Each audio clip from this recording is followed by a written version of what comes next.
Greetings, fellow riders of the Hypnotic Storm. You're listening to episode 160 of the Brain Software Podcast with Mike Mandel, and I'm Chris Thompson. As always, we are transmitting from the Hypnotic World Epicenter, Toronto, Canada, and today's topic is all about NLP, Neuro-Linguistic Programming. And this crazy train is pulling out of Union Station. So stay tuned.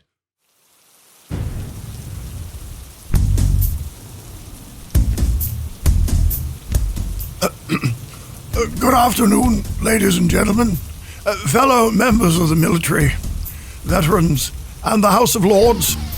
I would like to acknowledge the presence of our poet laureate, Walt Whitman, as well as Susan Atkins, Slim Whitman, and Johnny Blickett and Kurt Tepper, Weinstein, Torian Alaklaka.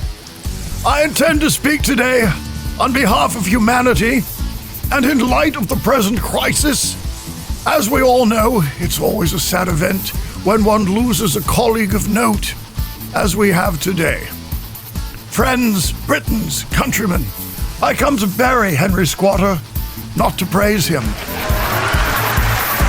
Nevertheless, in every testicular injury, we all hope for reconsolidation and reenfranchisement, even though there may be a lasting and well-leveraged laceration to the vas deferens. Oh, shut up!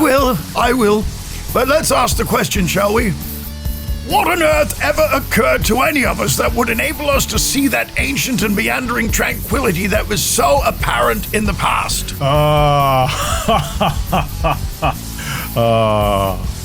These are days of victory! So let's welcome to the mesmeric microphone a man who used to be an entertainer. Past tense. A man who has hypnotized more people than you've had hot dinners. That's a lot. And the only person other than me in this studio. That's me. Mike Mandel. Yes, Chris, great to be here. We got podcast 160. Whoever would have believed we'd get to this point? It blows my mind. I wonder how many we will do before I die. A lot more, especially after that amazing episode 159 with Dr. Tro Kalasian. If you haven't listened to that one, phenomenal one to listen to next, which was all about hypnosis in the media, mass hypnosis and wellness and intersection of nutrition and and hypnosis. Why people try to lose weight through methods that don't work. They try. Yes. So today we're changing the topic. In this episode, we're going back to some of the basics of NLP, Neuro-Linguistic Programming. You want to talk a little bit about what is going to be in there as a teaser, and then we're going to get on with the think tank words and all that stuff. Well, NLP, Neuro-Linguistic Programming, is the science of personal excellence. But I say let's just do the think tank words. And I think everybody will have a takeaway from this today. There'll be some technique or some insight that you'll be able to apply to your life and have a life almost as awesome as ours. All right. So we usually do some sort of short promo. It's always our own stuff. We don't have advertisers. We always promote something. So what we want to tell you about right now is a reminder. This is a free product. Go and download Journey to the Castle at MikeMandelHypnosis.com/Castle. We just got the most tremendous testimonial written in by Abraham. Thank you so much for sending that in. Great stuff, man. And in a nutshell, I mean, maybe I'll put his testimonial. He gave me permission to use it in the show notes, but he basically said, I've listened to it 3 times now. It just blows me away. It is like listening to, what did he compare it to? Something like some of the best music he's ever listened to in his life. You know, the emotional response you get from that? Yes. That's what he compared this feeling to when he listened to Journey to the Castle. Said 3 times he didn't have a dry eye either time. In other words, in a good way. Either when you're talking about 3. Yeah, that's good. Either. No. Let's call the whole basically, thing you get kind of this wonderful teary response towards the end of the recording. It is crafted. I said, get 25 years. This is free, guys. It's absolutely free. Chris, what is the link? Yeah, it's MikeMandelHypnosis.com/castle. And you're going to love it. All right, let's get on with Think Tank words of the day. All right, as usual, I did them online because I don't have my Salvo Book Check Think Tank with me at our cabin at Whispering Oaks, Bob Lake. So let's just see. The first one, Chris, was performance. I'm looking at these for the first time, and I'm so glad again that I know what these words all mean. You know what proposal means? I know what performance means. I know what proposal means. Proposal. And I know what guest means. Yes. Yes. Yes. So when you think of NLP, what do you think of this podcast with performance? Linking Okay, this so we have to make sure people understand generally what NLP is. It is the science of modeling excellence in all kinds of ways, communication, behavior, all that stuff. Right. So with that in mind, we'll get into it more. Performance, very clearly. I mean, this comes straight from the John Grinder model. Performance, how you perform. So NLP is all about boosting performance. Boosting. And like Jack the Booster. Yes. What about you? That's just nuts. It doesn't even mean anything. I don't know. It's isn't you add Jack to anything? It's funny though. Yeah, if you take any word, in like Jack the Tree like Snake, boost, like Jack the Booster. I remember doesn't even mean one anything. podcast you said in like Jack the Tweaker. We have to tweak it like Jack the Tweaker. But And someone actually wrote to us and said Jack the Tweaker, hilarious. It doesn't even. This is the I wonderful only wish thing. I had said it. Context-free humor. Performance is crucial, and you can increase your performance in any task using NLP by modeling excellence, which leads us to proposal. Oh yeah. So proposal. What does that mean to you? Well, proposal, presenting an idea to someone else for approval. Like getting married? Yeah, could be. Oh, yeah, right. So when you have the idea of a proposal, what we're proposing to you, our listeners, is if you apply these techniques that we're giving you today, if you start thinking in these terms, your performance will improve. Yeah. That's what we're proposing. We propose that you will get at least one or two major changes from applying the ideas here. And you don't need many to change your life. So be our guest. Be our guest. Be our guest. That's amazing. We just put our service to the test. That's not bad, but that is cultural appropriation. You're mocking French. It's not really. I'm singing the song. Oh, you were living in Ottawa too, and you've lived in Montreal, right? Yes, and I do speak some French. Childhood, That's yes. right. All right. Although that was more Parisian French style. It was. Than Quebecois. I Okay. like the one when you do the pantoflard. Yes. I said to him, get off the couch, pantoflard. That's a really interesting one. That would be cultural appropriation, I think. Although what culture is hard to say. Yeah, you're just describing it, not doing it. So who is there you I go. guess our listeners are our guests. Yes, you are our guest. So put our service to the test. Shut up and, with Beauty and the Beast. Tale as old as time. Can you tell I have two daughters? Chris is such a swine. He's had too much coffee. I'll tell him to F offy. Oh, this is something new and original. It's wit. That is really okay, good. we'll edit all that out. Yes, of NLP course. defined. You've already done it, Chris. You said it is a model of models. It is a Yes. science of personal excellence. How many times we've seen online people, NLP has been proven it doesn't work. What exactly do they mean by that? It's a model. It's like saying cooking doesn't work. Right. You know, if you were to find a particular aspect of cooking that you thought didn't work well, or maybe it was just the wrong way to do it. Okay, I'm sure there's something in NLP, which is vast, that somebody could pick on and say, that maybe that doesn't have a particular scientific basis or whatever. Now, nobody's claiming this has any kind of registered clinical study, behind it. I don't care. It works. It's about It freaking results. works. So when people say NLP, they're generalizing, which is hilariously using NLP to claim that NLP doesn't work, right? Yeah, Because maybe they're just not very good at they it. just don't really understand often what NLP is. Yeah, you get a lot of straw men. If you which read aspect any, of it? if you read any, I'm reading Sleight of Mouth right now by Robert Dilts, which Okay. is all about Excellent the book. verbal aspects of NLP for influence. And it's a phenomenal book. Now, if it doesn't actually say it's an NLP book anywhere in the book, as far as I'm aware. No, Maybe I don't think it does either. He describe- does invoke Bandler and He Grinder, does. though. But if you went in Leslie without Cameron the Bandler. frame that this is an NLP book, you would read this stuff and go, so much This is just cool logical stuff. Yeah. sense here. And Dilts is I've never met him. He's extremely well thought of by the NLP community. In fact, our mutual friend Hugh Comerford, NLP trainer, he trained with Robert Dilts. Yeah. So he's our link to Dilts. We are one degree of separation from Dilts. There you go. And 2 from the Pope. That's amazing. Scare you? Okay, let's do some good stuff. Remember, Robbins put it as Tony Robbins called Tony it the Robbins. science of personal excellence. I think it was him who said that. And if not, he should have said it. He would if you held a loaded gun to his head. You can be sure of that. But the science of personal excellence, you didn't laugh at that. I thought that was really funny. I liked it. You can do anything better if you understand how people do it. And where does NLP come from? And what does even the title mean, Chris? I'll let you run with the title. Well, neuro has to do with neurology, obviously linguistic to do with the language, Words. and the programming to do with making changes, how we can affect people. Right. And we get to our neurology and our psychology and our physiology very often through the words. Through the language words, themselves. which is one way Itself. of, it's one method of the senses. The senses, basically, words are auditory. So Yeah. it's the three modalities. the Words three can be visual primarily. too. Mm-hmm. Oh, yeah, true. You can read them in a book. That's true. Which yeah. is also digital. Now, Bandler and Grinder, Richard Bandler and John Grinder, in the early to mid 1970s, began modeling, in other words, deconstructing the behavior and speech of three amazing therapists. Yeah. And they were Virginia Satir, and I'm not going to tell the joke at the end, so you don't have to worry. Yeah, okay, you can. It's a hilarious joke. It shouldn't be on this All right. podcast, Yeah. but write to us and we'll tell you what it was. Sure. Virginia Satir,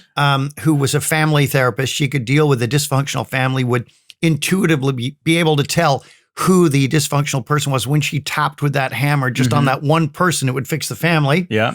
And a lot of the time, her language, you're staring at me. You never do this. You're always looking at your microphone. You're looking at me now. I know, because What's I have a with you? hilarious joke coming up. Okay, you got it. So anyway, she would often say things like, how specifically? What do you mean specifically?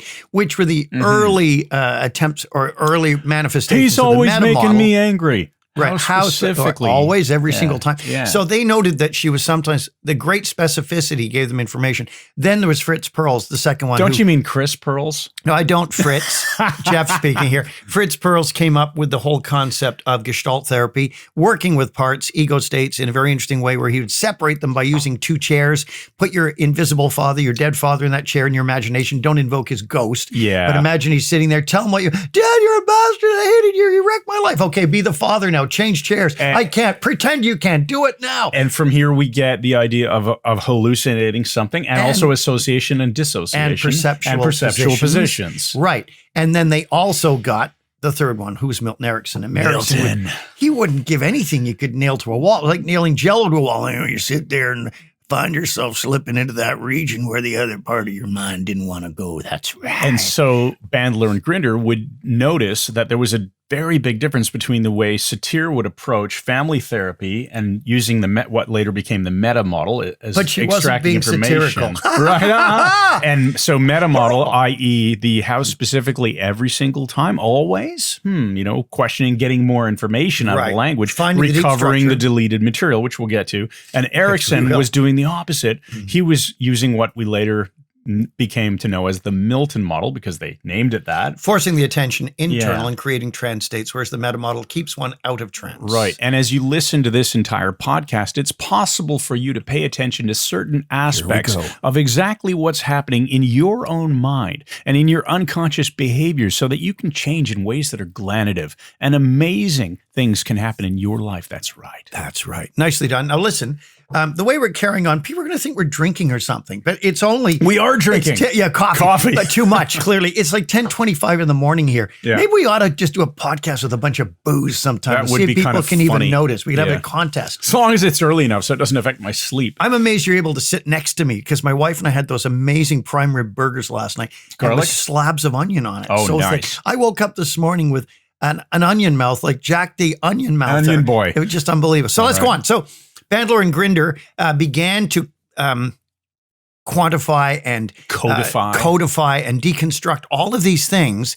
And over time, when they had a falling out, it became bifurcated into two primary strains of NLP, which is classic NLP, all the original stuff. And that's where it all started. all started when they worked there. together. Nothing wrong with it. I still use a lot of it. Fantastic stuff. And John Grinder's new code, which uses a lot of high performance states, getting the physical body moving as well. And we'll look at some of the differentiation when we give examples of the swish pattern later, Absolutely. the new code version and the old code Yeah, version. let's Or not come old back to code, that a classic little code. later. I want to make sure we give some Just said real that. solid value in between that time and now.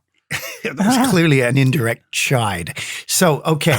Now, No. the interesting thing is, even though I feel this sense of outrage, no, it's not just about therapy. The first three people who were modeled were therapists, but they could have been 3 engineers or Could have been anybody, 3 yeah. artists, whatever. Because they were therapists, NLP in the beginning became about doing really rapid therapy. It could have been nanoliquid particles Right, if it was losing interest. engineers. Yeah, you're just going for the most obscure thing you can. I didn't bring in collapsars, and how they become neutron stars and eventually black holes in theory, but I could have. Now, the thing is, let's look at some of the axioms that we adhere to when we do NLP. When you say axioms, what does that mean for people not familiar I'm with that looking word? at precepts that we're going to accept as useful beliefs. Foundational Yes. concepts that are just useful to think about. Okay. Right. Well, the first one is The past does not equal the future. Oh, no, what do you mean by that? Nobody's gonna argue with that. I mean, you look at the old. I come from a finance background, of course, right? So historical returns are not an indication of future returns in a mutual fund, for example. Mm-hmm. Just because something happened in the past, just because you have always been a failure in your mind, does not mean that you will continue to be a failure. Now that's interesting. I'm contrasting it with Dr. Phil.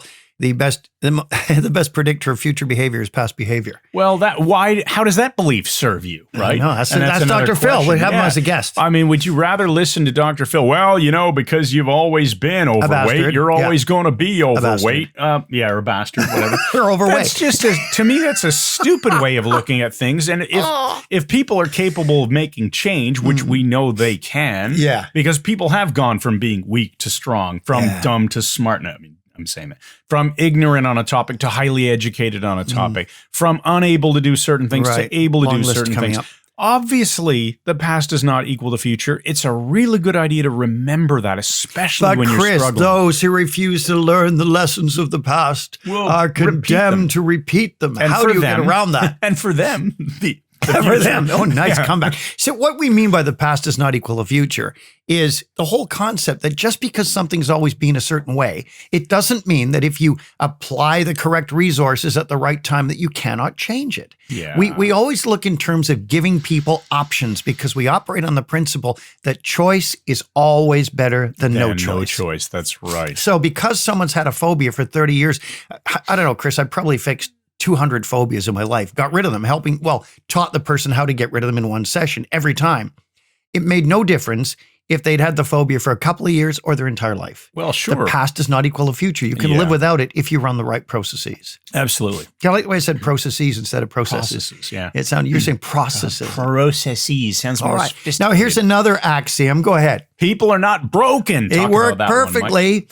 People aren't broken. They're just behaving in ways that reflect their internal world, their particular map that they live by, their beliefs, and so on. Yeah. And actually, if I think back to our last episode with Dr. Tro again, he pointed out towards the end of that episode that people, let's say you get hungry and you want to eat, your body is doing what it was designed to do, and you can still change it so that it gets a better outcome. So you're not broken. You're actually doing what you were meant to do. Let's just learn how to do it differently to get a better outcome. What? I don't know. It just struck me as funny that if I just sat here and started laughing, it would be hilarious. Okay. Your facial It's funny to you. It's still funny to me. It's still funny to me. line. Yeah. It's not funny. Still funny to me. Now look, they're not broken, but people do the best they can with the available resources that they have. So we're assuming that their unconscious mind is essentially attempting to give them a good life. And we believe that the unconscious mind has certain things that it lives by, certain prime directives. It will protect your physical body. Mm-hmm. That's why you're yanked off the road when you hear a horn. Your unconscious does it before you can measure the Doppler effect and determine that it may be a truck closing in on you at high speed. Your unconscious protects you because if it doesn't, it won't have anywhere to live. Splat. That's so right. It's good, Chris. And a nice little vocal effect on that. So we've got that sort of thing happening too. The unconscious thinks in positives and it wants to give you a good life. You're not broken. You're doing the best you can with the available resources. Consequently, if we make more resources available, people will do better. Does that make sense? Absolutely. Let's keep going. What's the next one? People, Wrong. we did that one. Success. We'll edit that out. I'm looking at your notes here. Success leaves clues. No, you're looking at your own computer screen. My notes. Success leaves clues. Success I've heard Robin leaves say clues. this many times. Yeah, it's a good line. Great line. And by this, we really mean that the giants in any field, I'm thinking of the greats in the world, Elon Musk with Tesla and SpaceX. Tesla, Warren the Buffett band. investing, myself, of course, with hypnosis. When you take the greats in any field, you can find from the clues how they did what they did to get the results they got. This is foundational to the entire concept of NLP, which is about modeling. Right? Yes. So what do you mean by modeling? Finding what people do, finding out what their strategies are, what their behaviors are, what their internal dialogue is, strategies. Okay, we're going to get to that a little further down. But you're right on with that. Basically, figuring out how people did stuff so you can do it too. That's good. That puts it really, really nicely. How's that? That's good. That's excellent. Okay, let's go to the next failure one. is only feedback. Guys, this is one of the most important things you can learn. This transformed my life. I used to be extremely sensitive to criticism. I really did. And if I did a hypnosis show or something that I thought was freaking brilliant, and someone said, yeah, but, and I'm not saying it was necessarily my wife, would make comments like, yeah, but you didn't do that. You repeated that line too many times, whatever. I would take it personally. I'd feel terrible. But when I heard the NLP maxim that failure is only feedback, I began, as soon as I recognized that this comment was coming in, this criticism, I would instantly dissociate and hear it from the outside of the conversation. So I was looking at myself and her, and I would just take it as useful information, feedback, and instantly the negative feelings disappeared. Yeah, and this is part of, in NLP, what we call reframing, or creating the appropriate frame. And so you're moving from a failure frame to a feedback frame. It's just information. Treat it like information. When things screw up, it's only information. You got an education. Yeah. Now, along the lines of when someone is criticizing you for something, there is the idea that behind every behavior, there's a positive intention, right? So if somebody is giving you some sort of criticism or attacking you verbally in some sort of way, they are doing that because you have to assume they have a positive intention. They have a positive intention. That positive intention might be to set you on the straight path, or it might be that they're a jerk and they just want to elevate themselves relative to you. It might be that, which is positive for them. And by understanding that, you can stay away from an overly emotional response. Yeah, that's very interesting. Which is why we're back to positive and negative. Negative having no real meaning outside of mathematics and logic. You know, because not even logic, mathematics and what would be the other one? Science? Physics? Dingus. That would work, yeah. Because if someone is coming after you like Jack the frickin' criticizer, and you're taking it really personally, like Jack the frickin' personal taker, woe is me, then it's not going to work. Now, the meaning of a communication, Chris, is what? Oh, it is the meaning of a communication, according to NLP, is the response it elicits. Right. So if the critic is attempting to modify your behavior and give you useful information, but he's driving you nuts, then you're taking it like I'm Jack the going nuts man, in response to the criticism. So the meaning of their communication is a bad feeling to me. Right. That's what I'm getting from it. And that's exactly right. You have to keep in mind that how you communicate with someone, whatever the response that you get is, that was what the communication meant to that person. Not to you necessarily. And it forces you as the communicator. Yeah. It's a communicator, one who's not communicator. Communicator. Weird. Like you're catering, communication. On the wrong syllable. Yeah. Yeah. It forces you to be at cause. Don't hit the desk, please. So you have to be responsible for the outcome of your communication. I find being responsible really difficult, even at age 67, as you know. And okay, so the meaning is the response. So we must modify, as Chris was saying, modify our communication until we get the response we want, which means we need a feedback loop again. We need to calibrate. I say ABC, always be calibrating. Yeah, it comes back to failure's only feedback. If you're not getting the response you want. Which comes back to success leaves clues. And so does lack of. Amazing. Yeah, which comes back to people are not broken. Which comes back to the beginning of the podcast. Welcome to Brain Softer. Hi, it's episode 160. This is good coffee, bro. Yeah. It's just incredible. It's like we've been on blue meth or something. Whoa, Walter White's in the room. So let's continue here. Now, another one is, you know what, buddy? This is going to be a 2-session. It probably will, but we're going to keep going for a little while longer. Well, I know, I realize that, but it is going to be. Now, another thing is, we went back, there we are. Okay. We do not experience the world directly, but through our internal representations. Now, that's very interesting. When I look at something, I'm not seeing what's out there. What I'm seeing is inside my brain, in the occiput, the back of my head, and it's reversed, and it's upside down. and my binocular vision from two eyes sending signals to the optical nerve. If you make a homunculus of based on the human brain, the eyes take up a huge amount of space, the visual cortex.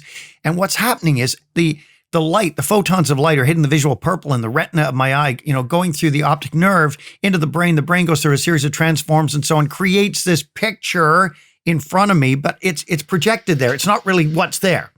And likewise with sound, the auditory nerve stimulated by sound waves and so on creates in the temporal parietal lobe, whatever. I'm sounding like a neuroscientist, and I'm not. I'm a freaking high school dropout. But look, the third one is kinesthetic, feeling, touch, nerve endings, heat sensors, pressure sensors in the skin, message to the brain. The only sense where we apprehend the world directly is the why is the word off my? It's the smell, but 3 seconds. Olfactory. Correct, the olfactory there sense, we go. which is a subgroup with gustatory under kinesthetic. The olfactory sense is the only one where we apprehend the world directly. I love the use of apprehend. The word olfactory was just sitting there, and I couldn't say it. It was annoying. Not very interesting. So what happens is the molecules of the scent get in through your nostrils, your sinuses, into the limbic system of the brain. Into the sister of the brain. Have you got a limbic so sister? What happens is the cyst of the brain. Oh no, cancel that suggestion. So what happens is the brain responds directly to the molecules. That's the only sense. But the point with NLP is we are not experiencing reality. We're not reacting to reality. We're reacting to our internal perception of reality. So if we walk in a room, get in a big argument because we misunderstood what was going on, we're not reacting to what was happening in that room. We're reacting to what was inside our own brain. Yes. That was circumlocutory, but we got there. Did you mess that up because you are suffering from a limbic cyst? You bastard. Okay. I love it. Ignore your Keep going. Enjoy your next heart attack. So look, next presupposition. Just give me more than one. Now look, we will explain that at some point. We see the world through the lens of our VAK, visual, auditory, kinesthetic, with olfactory and gustatory being subgroups under kinesthetic, are coded beliefs. Everything's coded. So let's just break that down quickly. Visual, obvious. Auditory, obvious. Kinesthetic means feeling. Yeah. Olfactory is taste. Gustatory is, olfactory smell. You said yes, though. And gustatory is taste. All right. Okay. So what we're saying is when we change our internal representations, we will change our experience of the world. Yeah, that's interesting. So by transforming how we perceive things, our internal reality tunnels, Robert Anton Wilson, our beliefs, by changing those, everything changes. And think about the way people already talk. People say, well, how do you look at that problem, right? There are clues. You can come back to success leaves clues. There are clues to how people relate to the world in their internal representation, and they'll say it verbally. How do you look at that problem, right? Say it verbally. Or how does that feel? Yeah, I didn't like the buzz in that room. How does that sound? Oh. How will your next heart attack feel? That didn't resonate with me. People are relating these things, these outside things. And again, they are. It's coming across. Mandel and Grinder said, we talk about what we're doing and we do what we're talking about. It's a loop. And when we change our internal representation, we change our perception of reality. I've given this example before, but it's such a good one. I'm going to say it again. Years ago, I had a keynote for a corporate group in Jordan Station near Niagara Falls. Beautiful. It's in wine country, Niagara wine country. And I got to the event right from a John Grinder training. We had him in Toronto. I went there to speak that night. Was outside the room. I looked in where I'm going to be talking. I'm in this banquet room with a low ceiling. They've got a flip chart there waiting for me, a flip chart and some markers, and that's it. I don't need much.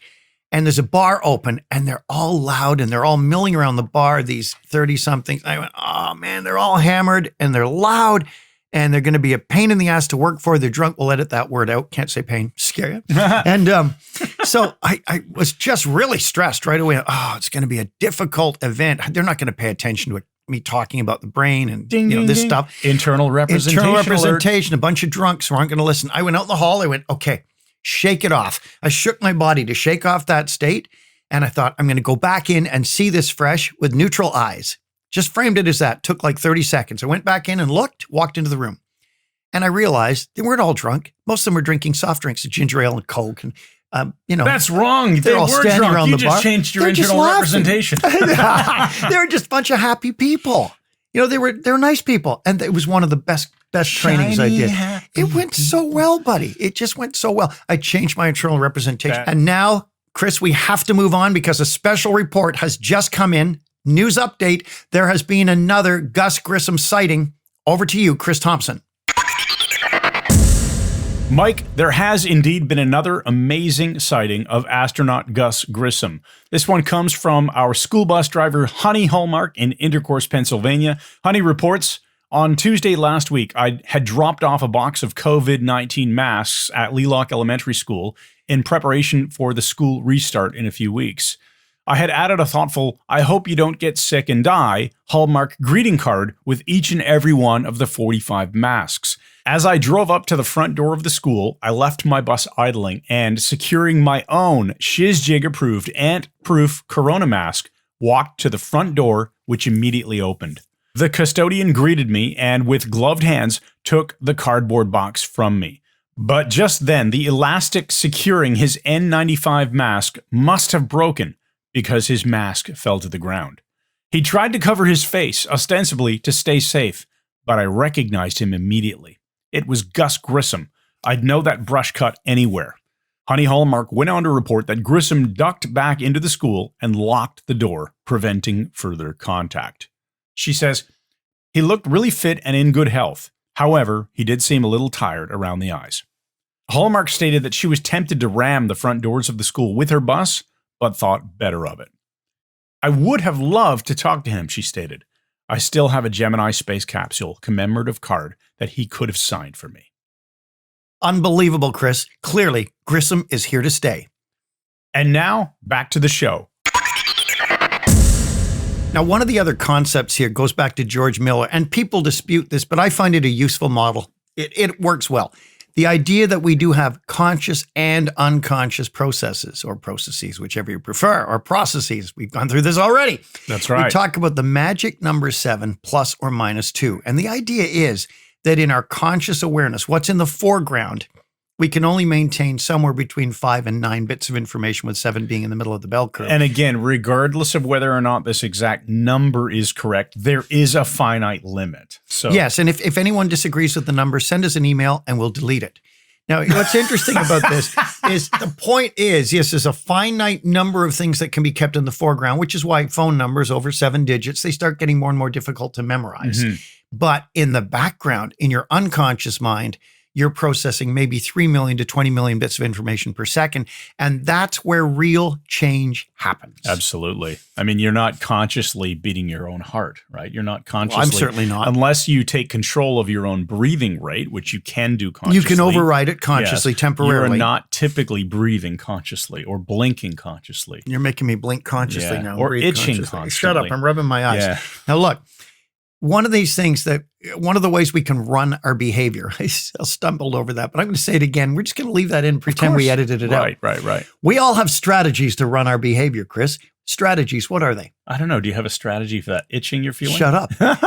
So we have strategies. For example, and this is just simple, how do you know that somebody loves you? For example, you have a strategy for being convinced, for feeling being convinced that somebody loves you. And it could be, well, it starts visually because she looks at me in a certain way, and you could elicit the details of that. Oh, it's the the way she tilts her head, makes or eye contact, or whatever it is. Yeah. Okay. And then what happens? Well, then I say to myself, I love the way she's looking at me, and then I feel love. Oh, okay, so it's two-step strategy. Right?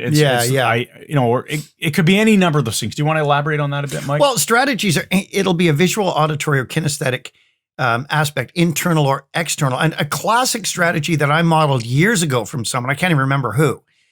I used to always lose my frickin' car. And when we want to replicate excellence, if we copy someone else's strategy, we'll get the same results they get. For example, if you go, we've all had the occasion where you're in a large parking lot, like, Disney World or something up here, Canada's Wonderland or whatever. And you're with a bunch of people and you park your car and you're all laughing and having a blast and talking about your great day. And the place is packed. So you parked way off in some corner and nobody pays attention to where you parked. You lose your car. You don't lose it, but you come out and it's just damn hard to find the stupid thing. Yeah. And now, of course, you can start beeping it if you're close enough. If you had a Tesla, Mike, you would just summon the car. So, like Jack the Car Summoner. So anyway, I modeled it. What I used to do that did not work would be, even in an underground parking lot, I'd get out of the car, look around, and then go and then come back, couldn't find it. Well, what I do now is a strategy I modeled, which is this, and it works amazingly. Yeah, you taught this on the podcast a few years I know, ago, but it's and a I use it perfect now, strategy. and it really does work. It does work. Yeah. Does I thought you were chiding me like no, Jack no, the I'm Chider. serious. You taught this probably 3 years ago on this podcast. Right. I immediately used it the next chance It's I fantastic. had, and it works You flawlessly. don't look around. What you do is you get out of your car and you walk 50 feet or whatever and look back at your car so you see what you're going to see when you're coming back. You see a bunch of snapshots of the return And view. yes, then you walk another 50, 100 feet, look back again at what you'll see when you're coming back. I parked my car in the most complex underground thing. You know, down underneath CBC, Yeah. there's all like where I shut off the fast food thing with my iPhone that time as the joke. Anyway, more about that later. I parked way down the road when I was on CBC for 2 seasons as the communications guy on Stephen Chris show. So I parked way underground, had to come up, walk through, walkways and alleys and really complex. And it amazed me how when I came out, I just walked perfectly back to the car, 10-minute walk, effortless down Right. stairs.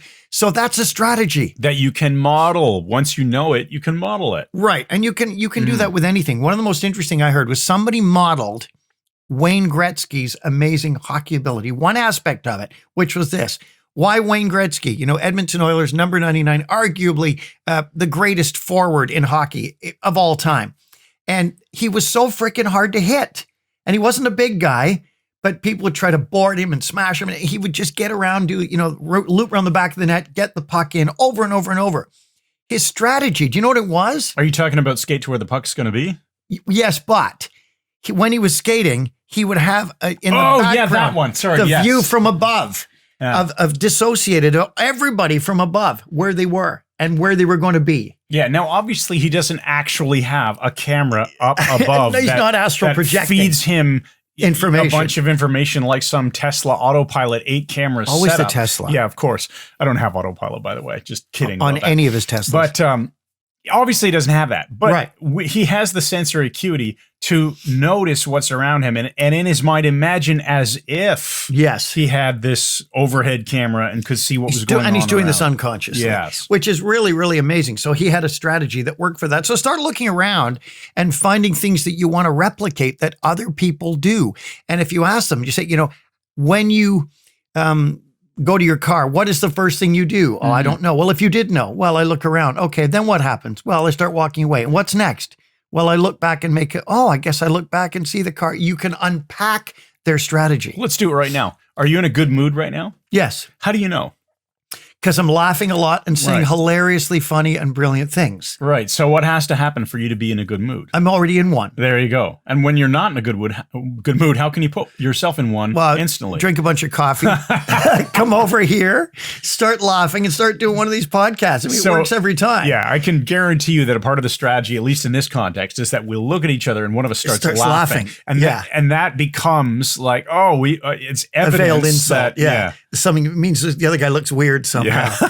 There's a lot of strange looks and gestures that I'm really glad this is only an auditory podcast. Yeah, people keep asking us to video it. It's never gonna Not going to happen. But we're not naked or anything. Not that there's anything wrong with it. That would be really weird. Not there's anything wrong with it. So listen, when we replicate a strategy, we get similar results. Now, how are we doing for time here, Chris? You know what? We've got to go. We'll end it in a couple of minutes. Yeah. Okay, but we're going to do it by going to the empowering question, the metaphor, and the ending. So let's pre-frame what's coming in part 2 then. What we're going to do next time when we come back is we're going to talk about the idea of what is possible through NLP by setting up an outcome frame, making things move from a problem frame. We're going to teach you 2 versions of the swish pattern where you can do things like stop biting your nails in one session. I did that. I know you did. And you started biting your toenails. Oh, that's horrible. I saw a picture once, so just a head on a table. And the guy comes up to the head and says, George, what happened? He said, oh, it's weird. I started biting my nails and got carried away.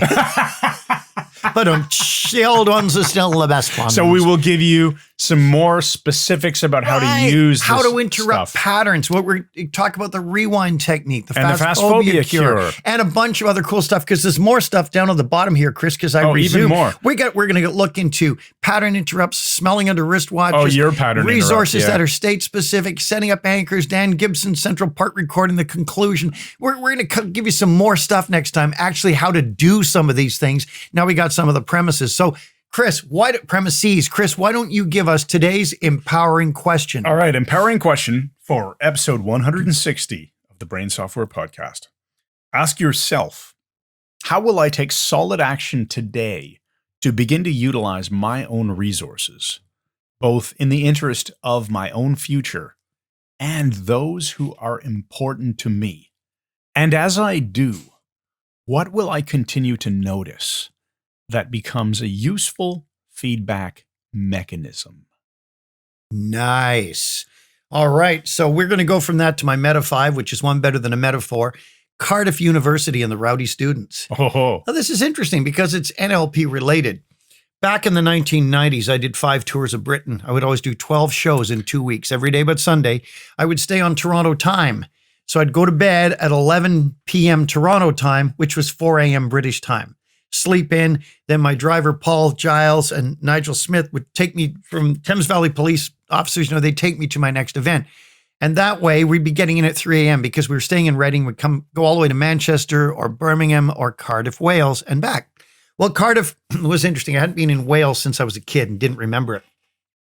And Cardiff was a beautiful city, and the university was very old.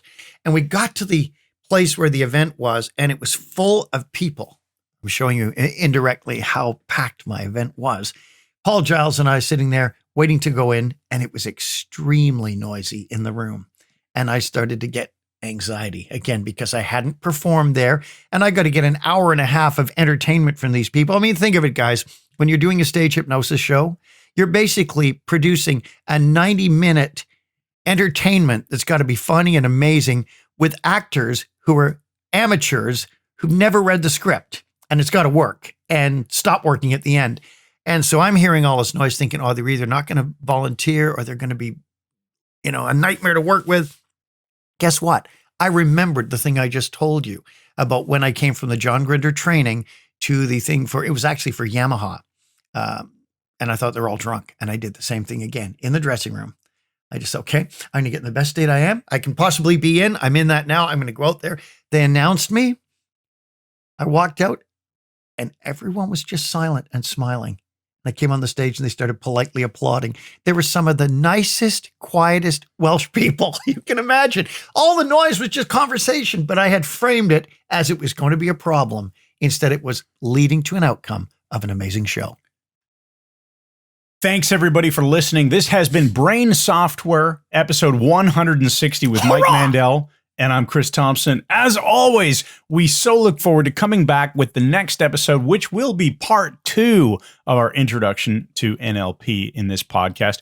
And I want to let you know as well, Mike and I are about to begin recording the next product that we're creating, which will be all about NLP. And we'll tell you more about that as time goes on. But in the meantime, make sure you head on over to our website. And if you want to download yourself a copy of the most awesome hypnosis recording track, the most awesome hypnosis audio track that we've ever created, Journey to the Castle. Woo. It's so freaking cool. Go to MikeMandelHypnosis.com/castle. See you in the next episode. Thanks again. And good night. Yeah, Chris and Mike said I can have a little time to speak here and that. My name's Brad, and I'm up in Meaford, Ontario, and we're trying to make it Hypno North. And I'm going to be a hypnotherapist and that. And we'll just see if I can get some sort of job going up here instead of sitting around the Sickening Donut Cafe all the time and that. And what I was doing is I set up my own place here, and I went to the bookstore and was looking to give a hypnosis report and see what hypnosis books are here at Meaford. And I went over to Shallow Lake too and that, and they didn't have any. So the report for today from Hypno North is there aren't any books here. Also, I'm calling myself Brado. I'm putting an O on the end because I want people to start calling me that and that. But I started my own hypnosis business up here. And the way I did it was I put Brad Hypnosis, but I put like one of them sort of cool hypno spirals at the end of Brad. So it looks like an O in that. But the sickening thing fell off onto the ground, and now the whole damn sign's bitched. So I'm still going by Brado if you want to call me that. And that.